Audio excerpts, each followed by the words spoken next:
जब तक ये प्राणी सत्संग में नहीं आता तो ये अपने उस दैनिक कार्य को ही अंतिम और सर्वश्रेष्ठ मानकर उसमें आरूढ़ रहता है, और जब सत्संग में आता है अपने वास्तविक कार्य का ज्ञान होता है, फिर उतनी ही लगन से इस कार्य में भी ये संलग्न हो जाता है। जब हमें किसी वस्तु की गुणों और अवगुणों का ज्ञान होगा, फिर हम उसकी प्राप्ति या उसको त्यागने के लिए उत्सुक होंगे, लगन बनाएंगे। सत्संग के अंदर क्या ज्ञान कराया जाता है? कबीर लूट सको तो लूटियो, राम नाम की लूटे, पीछे फिर पछताओगे, प्राण जहांगे छूटे। पृथ्वीपति चकवे गए, जिनके चक्र चलनते, ये रावण सरीखे गौण गुण, ऐसे गए अनंत। क्या याद दिलाते हैं कि लूट सको तो लूट लो, ये राम नाम की लूट, पीछे फिर पछताओगे, प्राण जाएंगे छूट। सत्संग में आने से पूर्व हम केवल माया की लूट लूटने में लगे रहते थे। एक कोठी बना ली, दूसरी की तैयारी कर दी, एक फैक्ट्री लगा ली, दूसरी का जुगाड़ और जोड़ने लग जाते हैं। एक मंजिल बना ली कोठी की, फिर दूसरी बना लें, तीसरी बना लें, चौथी बना लें। एक प्लाट ले लिया, 2 ले लें, 3 ले लें, कोई सब्र ही नहीं, कोई संतोष ही नहीं है। अभी आपने सुना होगा अमेरिका में एक तूफान आया, समुद्री तूफान। उसकी पूर्व सूचना पाकर नागरिक अपनी गाड़ियां ले लेकर अपनी बसों पकड़ के सब जोड़े जाड़े उन बड़े बुनाए मकानों को, 6-6, 8-8, 10-10 मंजिल की उन कोठियों को छोड़कर और भाग रहे हैं। तो परमात्मा कहते हैं ये तो क्या है, आप पूरी पृथ्वीपति यानी पूरी पृथ्वी के राजा भी बने, और वो भी ऐसे ही त्याग कर छोड़कर भाग गए, चले गए। मृत्यु उपरांत आपके पास कुछ नहीं रहा।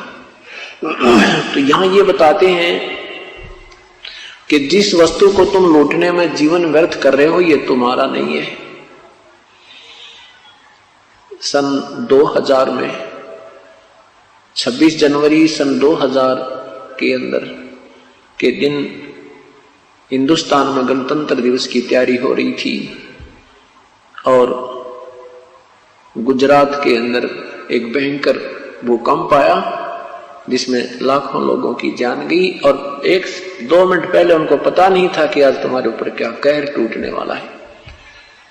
जिन मकानों और इमारतों को, मंजिलों को बनाते बनाते सारी जीवन चलेगा, पीढ़ी लगी थी, 2-2, 3-3 पीढ़ियां लगी थी, उन्हीं के नीचे समाप्त हो गई।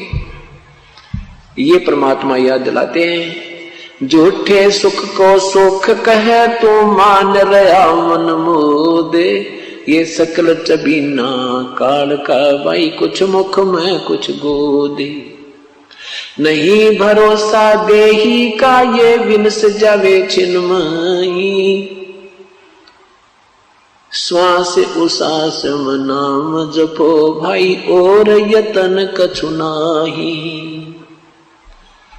श्वास उसास नाम जपो, व्यर्थ श्वास मत खो, ना जाने इसे श्वास को आन हो कि न हो। एक व्यक्ति अपनी कन्या की शादी के लिए हिसार से दिल्ली जा रहा था, लड़की की शादी के लिए सामान लाने के लिए। तो वहां रास्ते में उनकी गाड़ी ट्रक के नीचे कुचली गई। परिवार के 4 ही सदस्य थे, चारों के चारों गाड़ी में विराजमान थे। वो कार गाड़ी वही समाप्त होगी, सारा परिवार गया। उस पे करोड़ों की संपत्ति, लिखा था कि उस पे करोड़, आज से 7-8-10 वर्ष पहले की बात है, करोड़ों की संपत्ति थी, 3-4 मंजिल का मकान था। और अब क्या है, हे भगवान, यही याद दिलाते परमात्मा। कहाँ जन्मे का पाड़े पोसे, कहाँ लड़ाए लाडे, ना बेरा इस देह के, कहाँ खड़ेंगे हाडे। परमात्मा याद दिलाते, नादानो भगवान मत बोलो, इस शरीर का ना जाने कहां अंत होगा।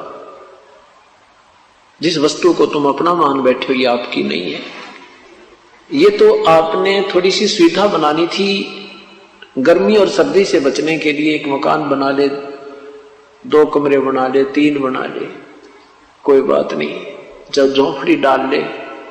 उद्देश्य केवल इतना ही है कि आपत्ति से बचकर अपनी भक्ति करें, इस शरीर की सुरक्षा रखें जब तक ये श्वास प्रभु ने दिए हैं, और साथ में प्रभु को याद करें।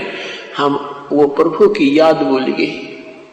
क्या बताते हैं, उधर बीच पोषण किया, उधर बीच पोषण किया, खान पान तो को दिया, उधर बीच अनुपानी, तिस समर्थ की बंदगी अब भूल गया शैतान। जिस परमेश्वर ने तेरी व्यवस्था मां के गर्भ में भी आहार की, जहां पर संसारिक कोई भी नातीदार आपकी मदद नहीं कर सकता था, तेरा वास्तविक नाती त्वमेव माता च पिता, त्वमेव बंधु च सखा, त्वमेव सर्व मम देव देव। जो हमारा साथी भी वही है, माता भी वही है, पिता भी वही है, बहन भी वही है, बंधु भी वही है, साथी भी वही है। हम उसको भूल जाते हैं और अन्य नातों में अपना प्रेम दृढ़ कर देते हैं।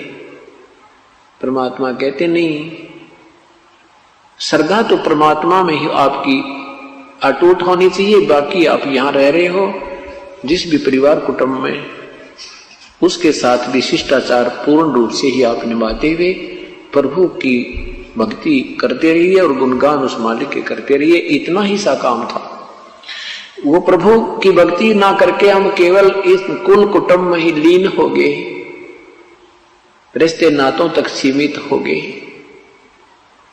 उसको याद दिलाते हैं कि जो क्रिया तू कर रहा है ये तेरे उद्धार उत्थान की नहीं है।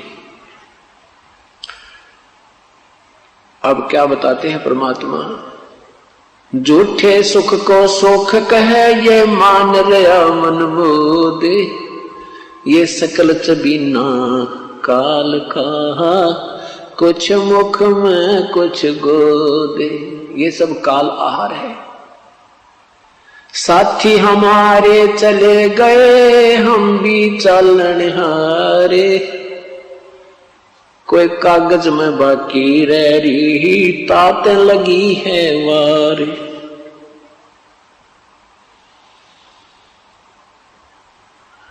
क्या बताते परमात्मा, अपनी महिमा हमें समझाने के लिए अपने ऊपर ही वो उदाहरण पेश करते हैं कि ना जाने कितने हमारे साथ के व्यक्ति जा चुके हैं, शरीर छोड़ चुके हैं, भरे पूरे परिवार को जो का तो छोड़कर चले गए, 1 सेकंड भी नहीं लगी, और कहते हैं ऐसे ही हम चले जाएंगे। हम इसलिए देरी लगी हमें क्योंकि हमारा वो समय अभी आया नहीं है, और वो समय आते ही 1 सेकंड नहीं लगेगी। परमात्मा ने नहीं देखना है कि तेरी क्या व्यवस्था रह रही है, कोई बालक बयाना रहता है या कोई कोठी में लेंटर नहीं डाला है, वो नहीं देखेगा। क्योंकि ये काम जो हम कर रहे हैं ये एक्स्ट्रा ऑर्डिनरी कर रहे हैं, ये अनावश्यक ज्यादा करते हैं, आवश्यक कम कर रहे हैं। इसलिए परमात्मा नहीं देखता कि तू जो करना था वो कर नहीं रहा, अपने सूझबूझ से चल रहा है, संतों और सत्संग के विचारों पर विचार नहीं करता। इसलिए परमात्मा हमें रह रह कर याद दिलाते हैं कि ऐसा ही नहीं है कि तुम बहुत बड़े कभी राजा भी रहे हो, पूरी पृथ्वी के राजा भी रहे हो, लाखों वर्ष का जीवन भी आपने जिया है। सतयुग में मनुष्य की आयु 1,00,000 वर्ष होती है। 70-75 हजार तो आम व्यक्ति जीवित रहता है। त्रेता में 10,000 वर्ष से भी ज्यादा आयु होती है लगभग, और द्वापर में 1000 वर्ष से भी अधिक आयु जीव की, मनुष्य की होती है। और कलयुग में ये 100 वर्ष से भी कम हो जाती है लास्ट में जाके। तो परमात्मा कहते हैं 80 लाख वर्ष, 1,00,000 वर्ष जीकर भी, जीवित रहकर भी तेरा जो है ना ये संतुष्ट नहीं हुआ, तो संतुष्टि नहीं हुई आपकी, तो अब ये 60-70 वर्ष के जीवन को और क्या जीना चाहता है। कहने का भाव ये है सतगुरु का के श्वास उसास में नाम जपो भाई, व्यर्थ सांस मत खो, ना बेरा इस श्वास को आवन हो कि न हो।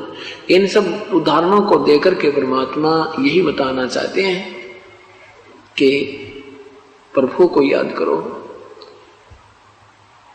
और कैसे परमात्मा याद आएगा कि मौत भूल गया बावरे, अचरज किया कोने, तन माटी में मिल जागा जो आटे में लोने। मौत भूल गया बावड़े, देख कैसी गलती कर बैठा तू। जब ये अंतिम समय आएगा तेरा शरीर ऐसे समाप्त हो जाएगा जैसे ये दृष्टि गोचर भी नहीं रहेगा। शमशान घाट के अंदर इसको फूंक दिया जाएगा। और फिर परमात्मा कहते हैं छत्रपति की राख पे इब गद्दा लोट लगावे। वो छत्रपति जो छत्र के नीचे चला करते राजा लोग, मृत्यु के उपरांत उनको फूंक दिया जाता है और उसकी राख के ऊपर कहते गधे लौटते हैं। भाव ये है कहने का कि परमात्मा जब मनुष्य शरीर देता हम गफलत कर जाते हैं, अपने पुण्य से राजा बनते हैं, अपने पुण्य से हम अन्य कोई सेठ बनते हैं, कोई रंक बनता है, कोई राजा बनता है अपने ही संस्कार से, और उनको हम सदुपयोग ना करके सत्संग के अभाव से अपने संसारिक कर्म को करते हुए अपना जीवन त्याग जाते हैं, जिसके कारण ये मनुष्य जीवन हमारा व्यर्थ हो जाता है। इसलिए परमात्मा कहते हैं लौट सको तो लूटियो भाई राम नाम की लूटे, पीछे फिर पछताओगे प्राण जहांगे छूटे। राम रटत कन्या भली ये साकट भलाना पूते, छेरी के गल गल थना जिसमें दूध न मूते। राम रटत दारिद्र भला टूटी घर की छान, वो सुंदर महल किस काम के जा भक्ति नहीं भगवानी। राम रटत कोढ़ी भलो चूचू पड़े जो चामे, वो सुंदर शरीर किस काम को जिस मुख नाही नाम। तो वाहे भली जोर हरि नाम,